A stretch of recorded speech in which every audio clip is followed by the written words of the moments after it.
अभी आप सुन रहे हैं अन्नू रिकॉर्डिंग स्टूडियो निर्वापुर से। एक नंबर हम छिए ई लोहार गे आना छोड़ा दियो तोरो ई बुखार गे। एक नंबर हम छिए ई लोहार गे आना छोड़ा दियो तोरो ई बुखार गे। हम गरम छिए नि सताही देबो हाँ सताही देबो हाँ सताही देबो हाँ सताही देबो गे। हतोड़ा पेनी में छेनी सताही देबो हतोड़ा पेनी में छेनी सताही देबो हतोड़ा पेनी में छेनी सताही देबो। एक नंबर हम छिए ई लोहार गे आना छोड़ा दियो तोरो ई बुखार गे। एक नंबर हम छिए ई लोहार गे आना छोड़ा दियो तोरो ई बुखार गे। हम गरम छेनी सताही देबो हाँ सताही देबो हाँ सताही देबो हाँ सताही देबो गे। हतोड़ा पेनी में छेनी सताही देबो हतोड़ा पेनी में छेनी सताही देबो हतोड़ा पेनी में छेनी सताही देबो। हतोड़ा हतोड़ा पेनी में छेनी सताही देबो पेनी में छेनी सताही देबो। अभी आप सुन रहे हैं अन्नू रिकॉर्डिंग स्टूडियो निर्वापुर से। हतोड़ा पेनी में छेनी सताही देबो पेनी में छेनी सताही देबो। पहिले से लागौ छौरी छौ गरमाइल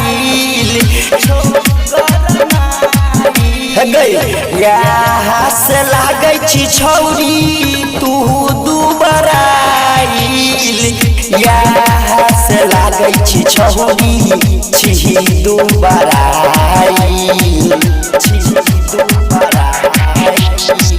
आना हम कर दियो तोरो ई सपोर्ट गे सब छोड़िया से तू लगा दी हट गे। आना हम कर दियो तोरो ई सपोर्ट गे सब छोड़िया से तू लगा दी हट गे। आ तोहर लागल बुखार छोड़ाई देबो हाँ छोड़ाई देबो हाँ छोड़ाई देबो हाँ छोड़ाई देबो गे। हतोड़ा पेनी में छेनी सताही देबो हतोड़ा पेनी में छेनी सताही देबो हतोड़ा पेनी में छेनी सताही देबो। हतोड़ा पेनी में छेनी सताही देबो पेनी में छेनी सताही देबो। अभी आप सुन रहे हैं अन्नू रिकॉर्डिंग स्टूडियो निर्वापुर से। हतोड़ा हतोड़ा पेनी में छेनी सताही देबो पेनी में छेनी सताही देबो। झेलहिन पड़तहु तोरा पहिले वाला बोझा पहिले वाला बोझा गई लागतहु जब दिन से वाला तोरा गई दोजा लगतौ दिन से वाला तोरा गई दोजा करन छोड़िया तू मौका ऐसन मिस गे कहे छो पायलट दीवाना रहूं जीत गे। करन छोड़िया तू मौका ऐसन मिस गे कहे छो पायलट दीवाना रहूं जीत गे।